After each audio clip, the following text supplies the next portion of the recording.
2 number 3 number হলো পূজায় গিয়ে আমাদের সমাজে অনেক নেতা এবং নেত্রীরা তারা গিয়ে স্লোগান দেয়, ধর্ম যার যার উৎসব সবার। এমন স্লোগান সমাজে আছে না নাই? যদিও একটা শ্রেণী এই স্লোগানটা বেশি দিয়েছিল, যারা বিগত 16টি বছরেই বাংলাদেশকে শোষণ করেছে। সেই দলের নাম কি? সেই দলের নাম কি? আওয়ামী লীগ। এখন তো বাংলার জমিনে তাদের ঠাঁই হয় নাই, তাদের স্থান হয়েছে তাদের স্বামীর বাড়ি। কথা বলুন ঠিক কি না? অনেকেই বলতে পারেন হুজুর স্বামীর বাড়ি করলেন কি? তারা নিজেরাই তো বলছে আগে যে বাংলাদেশ এবং ভারত কিসের সম্পর্ক? স্বামী স্ত্রীর সম্পর্ক। কোথায় আওয়ামী লীগ? কোথায় কাদের চাচা? কোথায় গেল ওই জালিমের গরম গরম কথা? খেলা হবে, খেলা হবে, খেলা হবে বলে কাকা গেল পালাইয়া। হাসিনা পালাইছে দেশটা সারিয়া, হাসিনা পালাইছে দেশটা সারিয়া। কথা বলুন ঠিক কিনা? পালানোর কারণ একটাই, বিগত সময় শেয়ালে মোলামাদের প্রতি বিভিন্ন রকমের জুলুম নির্যাতন করেছে। আলেমদের বদদুয়ায় রব্বুল আলামিন তাকে ধ্বংস করে দিয়েছে। কথা বলুন ঠিক কিনা? আওয়ামী লীগের নেতা এবং নেত্রীরা, আপনারা কেউ মাইন্ড করবেন না, কথাগুলা মনের আবেগ থেকে, মন থেকে আসতেছে। আমি এই বিষয়ে বলতে চাই না, অটোমেটিকলি চলে আসতেছে। মনে অনেক খুব, মনে অনেক খুব, এই জন্য এই কথাগুলা চলে আসতেছে। আমার ভাইয়ের, আমার বন্ধুগণ, আমরা তাদেরকে ঘৃণা করতাম না। আলেমদের উপর জুলুম নির্যাতন করার কারণে রব্বুল আলামিন তাদেরকে ধ্বংস করে দিয়েছে। কথা বলুন ঠিক কিনা? আমার ভাইয়ের, আমার বন্ধুগণ, ওই আওয়ামী সরকার থাকাকালীন তাদের নেতা এবং নেত্রীরা বিভিন্ন পূজা মণ্ডপে গিয়ে তারা বলতো ধর্ম যার যার উৎসব সবার। এই কথা বলবে যে, এই কথা বিশ্বাস করবে যে সে অবশ্যই কার সঙ্গে শিরিক করলো? কথা বলুন, কার সঙ্গে শিরিক করলো? যে আমরা যারা ইসলাম ধর্মের মানুষ, আমাদের উৎসব আমাদের জন্য, অন্য ধর্মাবলম্বী যারা আছে তাদের উৎসব তাদের জন্য। ধর্ম যার যার, উৎসব সবার হতে পারে না। এখন যদি এই কথার প্রেক্ষাপটে আমি বলি বউ যার যার, এখন যদি আমি বলি বিয়ে যার যার বউ সবার, এই কথাকে আপনারা মেনে নেবেন? বিয়ে যার যার বউ সবার, কাঁঠাল গাছ যার যার কাঁঠাল সবার, আম গাছ যার যার আম সবার, এই কথা কেউ বিশ্বাস করবে না।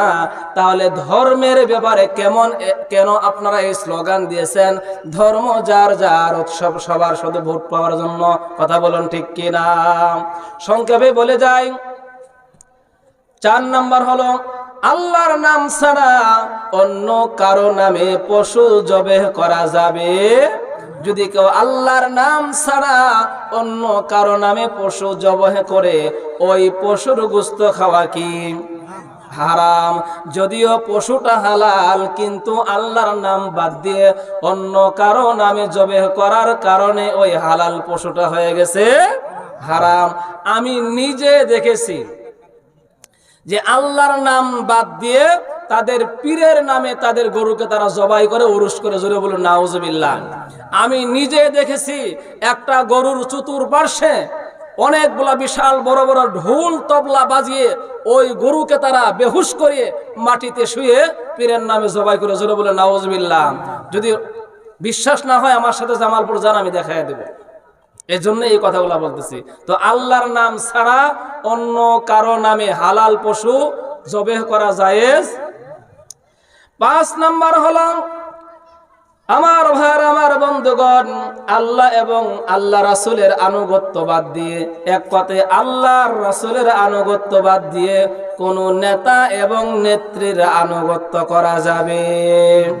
আনুগত্য করতে হবে শুধু একজন মানুষের, তিনি হলেন মুহাম্মাদুর রাসূলুল্লাহ সাল্লাল্লাহু আলাইহি ওয়াসাল্লাম। মুহাম্মদ ছাড়া অন্য কোনো মানুষের আদর্শ বাস্তবায়ন করা জায়েজ। কিন্তু আমাদের সমাজে বিগত সময়ে আওয়ামী সরকার থাকাকালীনও শুনেছি যে আমার নেতার চরিত্র ফুলের মতো পবিত্র, নামাজ পড়ে না এক ওয়াক্ত, এমনও স্লোগান আছে না নাই? কথা বলুন, আছে না নাই? এমনও ওয়াজ তারা করেছে, এমনও বয়ান তারা দিয়েছে, আমার নেতার আদর্শ বাস্তবায়ন করার জন্য প্রয়োজনে জীবন দিব, এমনও নেতা আমাদের সমাজে আছে না নাই? তারা গলার আওয়াজ দিয়ে বলতো শেখ মুজিবুর রহমান তিনি হচ্ছেন আমাদের জাতির পিতা, সেই জাতির পিতা আদর্শ আমরা বাস্তবায়ন করে ছাড়ব, টার্গেট 41 সাল। কথা বলুন ঠিক কিনা? এরকম টার্গেট তাদের ছিল কি ছিল না? আমার ভাইরা, আমার বন্ধুগণ, এখন আমি আপনাদের কাছ থেকেই জানতে চাই, আপনারাই বলুন আমাদের জাতির পিতাকে। বলুন আমাদের জাতির পিতাকে বলেন। আমাদের জাতির পিতা মিল্লাতা আবিকুম ইব্রাহিম হুয়া সাম্মাকুমুল মুসলিমিন। মুসলিম মিল্লাতের জাতির পিতা হলো সাইয়্যিদিনা ইব্রাহিম আলাইহিস সালাতু ওয়াস সালাম। কথা বলুন ঠিক কিনা? মুসলিম মিল্লাতের পিতা, জাতির পিতা ইব্রাহিম আলাইহিস সালাম শেখ মুজিবুর রহমান হতে পারে, কিন্তু আমাদেরকে বলতে স্বৈরাচার শাসক বাধ্য করেছিল, বলতে বাধ্য করেছিল। বিভিন্ন পাঠ্যপুস্তক বইয়ের ভিতরে লিখে দিয়েছিল, ছোট ছোট কুচিমণিদেরকে লিখে দিয়েছিল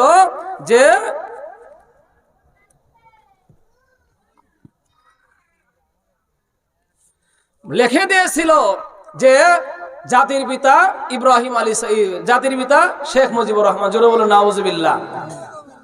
আমার ভাইয়ের, আমার বন্ধুগণ, আমাদের সমাজে ইদানিং আরো কিছু মানুষ এমন কথা বলা অলরেডি শুরু করে দিয়েছে, তারাও নতুন করে আবির্ভাব করতেছে, অমুক নাকি জাতির পিতা। জোরে বলুন নাউজুবিল্লাহ। আমি নাম নাই নিলাম, তারা নতুন করে শুরু করছে অমুক নাকি জাতির পিতা। জোরে বলুন নাউজুবিল্লাহ। ইদানিং তারা এমন সব কথা শুরু করে দিয়েছে, তাদের নেতা নাকি 4 খলিফার মতো। জোরে বলুন নাউজুবিল্লাহ। আমি নিজে এই কথাগুলা শুনেছি। ইদানিং একটা সক্রিয় দল, ওই দলের একজন নেতা সে ঘোষণা দিয়েই ফেলছে আমার নেতা অমুক উমরের মতো। জোরে বলুন নাউজুবিল্লাহ। আমার নেত্রী অমুক ফাতিমার মতো, আমার নেতা অমুক আবু বকরের মতো। আমার ভাইয়ের, আমার বন্ধুগণ, এই নেতা আবু বকরের সাথে তুলনা করে তার ঈমানকেই ধ্বংস করে ফেলেছে। কথা বলুন ঠিক কিনা? তাহলে আমরা মুসলমান হিসেবে কোন নেতার পিছে দৌড়ানো যাবে না। আমাদের নেতা একজন, তিনি হলেন মুহাম্মাদুর রাসূলুল্লাহ সাল্লাল্লাহু। আপনারা কি রাগ করতেছেন আমার প্রতি? কথা কি জানার দরকার নাই এগুলা? আমি কি অপ্রয়োজনীয় কোনো কথা বলতেছি? কারণ কোরআনের কথা বলতে গিয়ে যদি বাস্তবতার সাথে মিল করে কথা না বলেন, শুধু কোরআনের কথা বলেই গেলেন, সাহাবীদের কাহিনী বলেই গেলেন, এতে কিন্তু আমাদের কোনো ডেভেলপ আসবে না। কোরআন বাস্তবতার সাথে মিলাতে হবে। কোরআন 1450 বছর আগের কথা এখনো বাস্তবতার সাথে মিল আছে। কথা বলুন ঠিক কিনা? অতএব বাস্তবতার সাথে মিলে আমাদের কথা বলতে হবে। তাই আমার ভাইরা, আমার বন্ধুগণ, রাসূল পাক সাল্লাল্লাহু আলাইহি ওয়াসাল্লামের আদর্শ ছাড়া আর কোন মানুষের আদর্শ বাস্তবায়ন করা জায়েজ? আপনারা আমার এই মুখ থেকে কথা শোনার পরেও যদি মসজিদে নামাজ পড়ে বাইরে একটা দলের প্রোগ্রামে গিয়ে যদি বলেন আমি অমুক নেতার সৈনিক, অমুক নেতার আদর্শ বাস্তবায়ন করতে চাই, এই কথা বলে 14 বার হজ করে কবরও গেলেও কবরের লাঠি আপনাকে ছাড়বে না। কথা বলুন ঠিক কিনা? কবরের লাঠির বাড়ি যদি খেতে চান তাহলে মসজিদে নামাজ পড়ে বাইরে এসে বলবেন অমুক নেতার আদর্শ আমি বাস্তবায়ন করতে চাই। আমরা মুহাম্মদের আদর্শ ছাড়া আর কারো আদর্শ বাস্তবায়ন করতে চাই না। আমার ভাইয়ের, আমার বন্ধুগণ, আমার পূর্বে আব্দুল সালাম ভাই যে আলোচনাগুলা করেছিলেন তার মধ্যে একটা বিষয় ছিল মুনাফিক। এই মুনাফিকদের একজন লিডার ছিল, তার নাম ছিল আব্দুল্লাহ ইবনে, পরে টুক বলেন দেখি, আব্দুল্লাহ ইবনে জানেন না আপনারা? এই আব্দুল্লাহ ইবনে উবাই নামাজ পড়ছে কয় ওয়াক্ত? সবাই বলেন কয় ওয়াক্ত?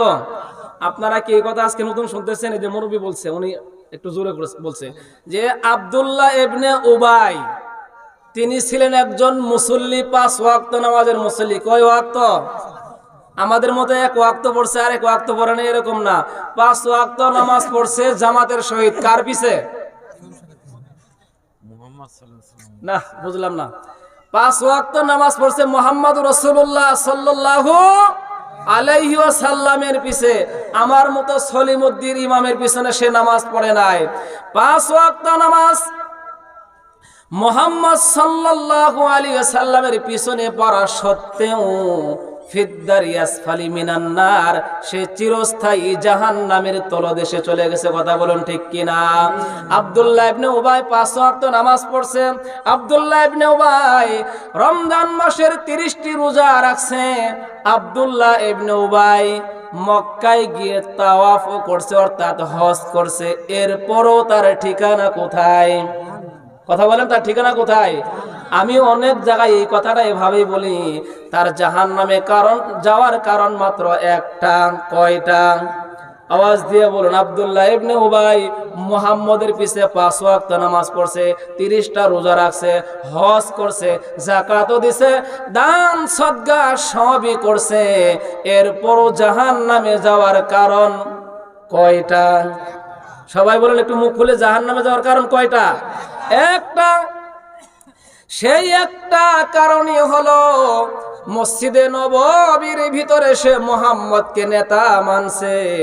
মসজিদে নববী থেকে বের হওয়ার পরে তার নেতা ছিল মিস্টার আবু জেহেল। কথা কি ক্লিয়ার বুঝতে পারছেন? খালি কোরআনের কিচ্ছা শুনলে তো কাজ হবে না। ইসু আলাইহিস সালামের কিচ্ছা কইলাম, অমুকের কিচ্ছা কইলাম আর শুনলেন কাঁদলেন না। আব্দুল্লাহ ইবনে উবাই 5 ওয়াক্ত নামাজ পড়ছে, রোজা রাখছে, যাকাত দিছে, হজ করছে, দান করছে, অনেক কাজই সে করছে। এরপরেও জাহান্নামে, শুধু ছোটখাটো জাহান্নামে না, আবু জেহেল, নমরুদ, ফেরাউন যেই জাহান্নামে আছে তার চেয়ে ভয়াবহ জাহান্নামে আছে আব্দুল্লাহ ইবনে উবাই। কারণ কয়টা? কারণ মাত্র একটা। সে মোহাম্মদকে নেতা মানে নাই, মোহাম্মদকে নেতা না মেনে নেতা মানছে মিস্টার আবু জেহেলকে। তাহলে চিন্তা করে দেখুন, রাসূলের পিছে যদি নামাজ না পড়ে সে জান্নাতি না হতে পারে, তাহলে আমাদের সমাজে আপনারা যারা আছেন আমার মতো সলিমুদ্দির পিছে নামাজ পড়ে বাইরে এসে স্লোগান দিবেন, আমার নেতার চরিত্র ফুলের মতো পবিত্র, নামাজ পড়ে না 1 ওয়াক্ত, বিড়ি টানে 5 ওয়াক্ত। কথা বলুন ঠিক কিনা? এমন নেতা আপনাদের এই পাড়ায় নাই? এই পাড়া না থাক, আমি জানি এই পাড়ার লোকগুলা খুবই ভালো, আলহামদুলিল্লাহ। আপনাদের এই এলাকার অনেকগুলা পোলাপান আমার মসজিদের মুসল্লি। এই যে শিপন ভাই, আরিফ ভাই, কামাল ভাই, এরপরে সদরুল ভাই, দেলোয়ার ভাই, আর অনেকেই আছে। এদের আচার আচরণ আলহামদুলিল্লাহ খুবই খুবই ভালো। এই যে আমরা এখানে, আমি যেখানে আসছি মনে হচ্ছে যে আমি তাদের পীর। এত পরিমাণ মায়া, মহব্বত, সম্মান। হুজুর কি লাগবে, কি মানে অবস্থা খুবই ভয়াবহ, এত সম্মান। আপনাদের এলাকার মানুষও খুবই সম্মান করতেছেন আলহামদুলিল্লাহ। আশা রাখি এরকম নেতা আপনাদের এলাকায় নাই, অন্য অন্য এলাকায় আছে। যে এরকম মুসল্লি অনেক আছে, মসজিদের নামাজ পড়ে বাইরে এসে স্লোগান দেয়, আমার নেতার চরিত্র ফুলের মতো পবিত্র।